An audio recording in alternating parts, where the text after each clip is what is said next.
हरे कृष्णा। राधे राधे।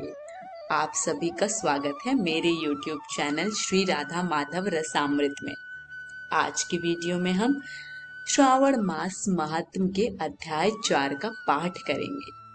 पिछले अध्याय 3 में हमने देखा कि भगवान शिव ने सनत कुमार को श्रावण माह में की जाने वाली लक्ष्य पूजा का वर्णन कहा था, और आज इस अध्याय 4 में हम धारणा पालना, मासोपवास व्रत और रुद्रवर्ती व्रत वर्णन में सुगंधा का आख्यान सुनेंगे। तो आइए कथा शुरू करते हैं, पर उससे पहले हम प्रणाम करेंगे हमारे गणपति महाराज को। रिद्धि सिद्धि के दायका, देवों के सरताज, मंगलकारी देव प्रभु रखिए मेरी लाज। बोलो गणपति महाराज की जय। अब हम वंदन करेंगे हमारे गुरु महाराज की। प्रेम पंथ की पाल की, रैदास बैठियो आए, साचे सामी मिलन को, आनंद कहयो न जाए। बोलो गुरु महाराज की जय। जय शिव शंभू। धारणा पारणा, मासोपवास व्रत और रुद्रवर्ती व्रत वर्णन में सुगंधा का आख्यान। ईश्वर बोले, हे सनत कुमार, अब मैं धारण पारण व्रत का वर्णन करूंगा। प्रतिपदा के दिन से आरंभ करके सर्वप्रथम पुण्यः वाचन कराना चाहिए। इसके बाद मेरी प्रसन्नता के लिए धारण पारण व्रत का संकल्प करना चाहिए। एक दिन धारण व्रत करें और दूसरे दिन पारण व्रत करें। धारण में उपवास तथा पारण में भोजन होता है। श्रावण मास के समाप्त होने पर सबसे पहले पुण्यः वाचन कराना चाहिए। इसके बाद हे मानत, आचार्य तथा अन्य ब्राह्मणों का वरण करना चाहिए। तत्पश्चात पार्वती तथा शिव की स्वर्ण निर्मित प्रतिमा को जल से भरे हुए कुंभ पर स्थापित कर रात में भक्ति पूर्वक पूजन करना चाहिए तथा पुराण श्रवण आदि के साथ रात भर जागरण करना चाहिए। प्रातः काल अग्नि स्थापन करके विधि पूर्वक होम करना चाहिए। त्र्यंबक, इस मंत्र से तिल मिश्रित भात की आहुति डालनी चाहिए। उसी प्रकार शिव गायत्री मंत्र से घृत मिश्रित भात की आहुति डालें और पुनः षडाक्षर मंत्र से खीर की आहुति प्रदान करें। तदनंतर पूर्णाहुति देकर होम शेष का समापन करना चाहिए। इसके बाद में ब्राह्मणों को भोजन कराना चाहिए तथा साथ ही आचार्य की पूजा करनी चाहिए। हे महाभाग, इस प्रकार से उद्यापन संपन्न करके मनुष्य ब्रह्म हत्या आदि पातकों से मुक्त हो जाता है, इसमें कोई संदेह नहीं है। अतएव इस महाव्रत को अवश्य करना चाहिए। हे मुने, अब श्रावण में मास उपवास की विधि को आदर पूर्वक सुनिए। प्रतिपदा के दिन प्रातः काल इस व्रत का संकल्प करें। स्त्री हो या पुरुष, मन तथा इंद्रियों को नियंत्रित करके इस व्रत को करें। अमावस्या तिथि को लोक का कल्याण करने वाले वृषध्वज शंकर की अर्चना पूजा षोडश उपचारों से करें। तदनंतर अपनी सामर्थ्य के अनुसार वस्त्र तथा अलंकार आदि से ब्राह्मणों का पूजन करें, उन्हें भोजन कराएं तथा प्रणाम करके विदा करें। इस प्रकार से किया गया मास उपवास व्रत मेरी प्रसन्नता कराने वाला होता है। हे सनत कुमार, मनुष्यों को सभी सिद्धियां प्रदान करने वाले लक्ष्य संख्या परिमित रुद्रवर्ती व्रत के विधान को सावधान होकर सुनिए। अत्यंत आदर पूर्वक कपास के 11 तंतुओं से बत्तियां बनानी चाहिए।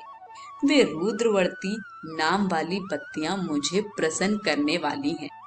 मैं श्रावण मास में भक्ति पूर्वक डिवोन के देव गौरीपति महादेव का इन 1 लक्ष संख्या वाली बत्तियों से निराजन करूंगा। इस प्रकार श्रावण मास के प्रथम दिन विधि पूर्वक संकल्प करके महीने भर प्रतिदिन शिव जी का पूजन कर 1000 बत्तियों से निराजन करें। और अंतिम दिन 71,000 बत्तियों से निराजन करें अथवा प्रतिदिन 3,000 बत्तियां आदर पूर्वक अर्पण करें और अंतिम दिन 13,000 बत्तियां समर्पित करें अथवा एक ही दिन सभी 1,00,000 बत्तियों को मेरे समक्ष जलाएं।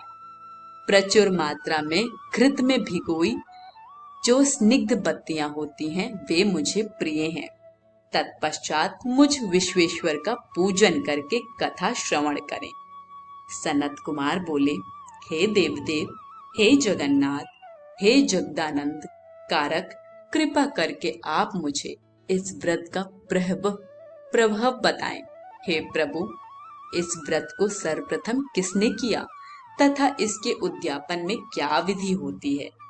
ईश्वर बोले, हे ब्रह्मपुत्र, व्रतों में उत्तम इस रुद्रवर्ती व्रत के विषय में सावधान होकर सुनिए। यह व्रत महापुण्यप्रद, सभी उपद्रवों का नाश करने वाला, प्रीति तथा सौभाग्य देने वाला, पुत्र पौत्र समृद्धि प्रदान करने वाला, व्रत करने वाले के प्रति शंकर जी की प्रीति उत्पन्न करने वाला तथा परम पद शिवलोक को देने वाला है।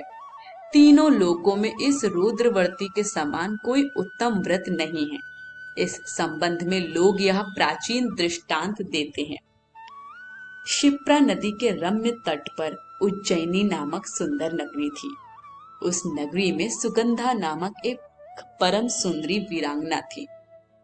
उसने अपने साथ संसर्ग के लिए अत्यंत दुस्सह शुल्क निश्चित किया था। 100 स्वर्ण मुद्रा देकर संसर्ग करने की शर्त रखी थी।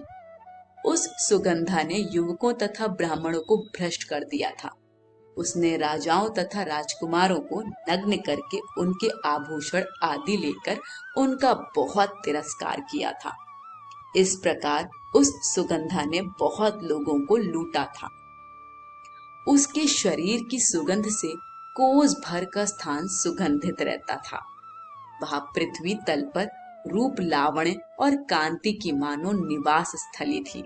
वह 6 रागों और 36 रागिनियों के गायन में तथा उनके अन्य बहुत से भेदों की भी गान क्रिया में अत्यंत कुशल थी। वह नृत्य में रंभा आदि देवांगनाओं को भी तिरस्कृत कर देती थी और अपने एक एक पग पर अपनी गति से हाथियों तथा हंसों का उपहास करती थी। किसी दिन वह सुगंधा कटाक्षों तथा बहुत चालान के द्वारा काम बाणों को छोड़ती हुई क्रीड़ा करने के विचार से क्षिप्रा नदी के तट पर गई। उसने ऋषियों के द्वारा सेवित मनोरम नदी को देखा। वहां कई विप्र ध्यान में लगे हुए थे तथा कई जप में लीन थे, कई शिवार्चन में रत थे तथा कई विष्णु के पूजन में तल्लीन थे। हे महामुने, उसने उन ऋषियों के बीच विराजमान मुनि वशिष्ठ को देखा। उनके दर्शन के प्रभाव से उसकी बुद्धि धर्म में प्रवृत्त हो गई। जीवन तथा विशेष रूप से विषयों से उसकी विरक्ति हो गई।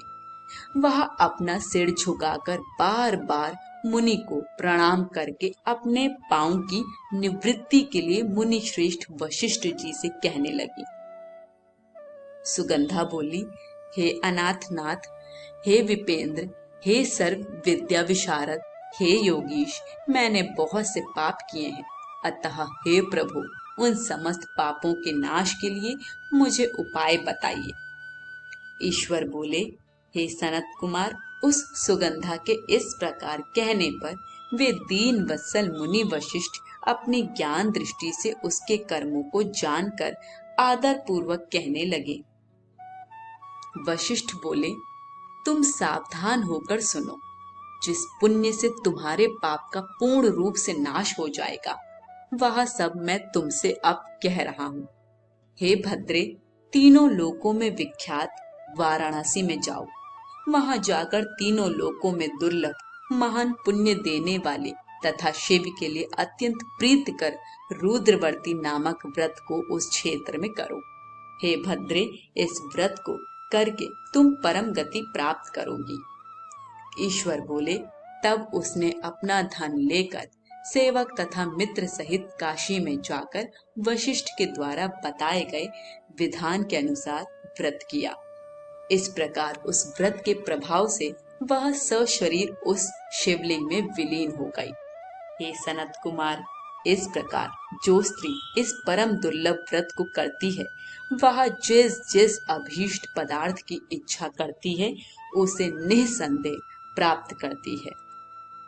हे सुव्रत, अब आप माणिक्य वर्तियों का महात्म सुनिए। हे विपेंद्र, उन माणिक्य वर्तियों के व्रत से स्त्री मेरे अर्ध आसन की अधिकारिणी हो जाती है और महाप्रलय पर्यंत वह मेरे लिए प्रिय रहती है। अब मैं इस व्रत की संपूर्णता के लिए उद्यापन का विधान बताऊंगा। चांदी की बनी हुई नंदीश्वर की मूर्ति पर आसीन सुवर्ण में भगवान शिव की पार्वती सहित प्रतिमा को कलश पर स्थापित करना चाहिए और विधि के साथ पूजन करके रात्रि में जागरण करना चाहिए। इसके बाद प्रातः काल नदी में निर्मल जल में विधि पूर्वक स्नान करके 11 ब्राह्मणों सहित आचार्य का वरण करना चाहिए। तत्पश्चात रुद्र सूक्त से अथवा गायत्री से अथवा मूल मंत्र से घृत, खीर तथा बिल्व पत्रों का होम करना चाहिए। इसके बाद पूर्णाहुति होम करके आचार्य आदि की विधिवत पूजा करनी चाहिए तथा सपत्नीक 11 उत्तम विप्रों को भोजन कराना चाहिए। हे सनत कुमार, जो स्त्री इस प्रकार से व्रत करती है, वह समस्त पापों से मुक्त हो जाती हैं। तत्पश्चात विधान पूर्वक कथा सुनकर स्थापित की गई समस्त सामग्री ब्राह्मण को दे देनी चाहिए। इससे निश्चित रूप से 1000 अश्वमेघ यज्ञों का फल प्राप्त होता है। इस प्रकार श्री स्कंद पुराण के अंतर्गत ईश्वर सनत कुमार संवाद में श्रावण मास महात्म्य में धारणा पारणा मासोपवास रुद्रवर्ती कथन नामक चौथा अध्याय पूर्ण हुआ। आज की कथा यही समाप्त होती है। कथा पसंद आई हो तो कमेंट बॉक्स में हमें अपना फीडबैक जरूर दीजिए। वीडियो को लाइक शेयर करें और चैनल को सब्सक्राइब करें। बोलो हरे हरे महा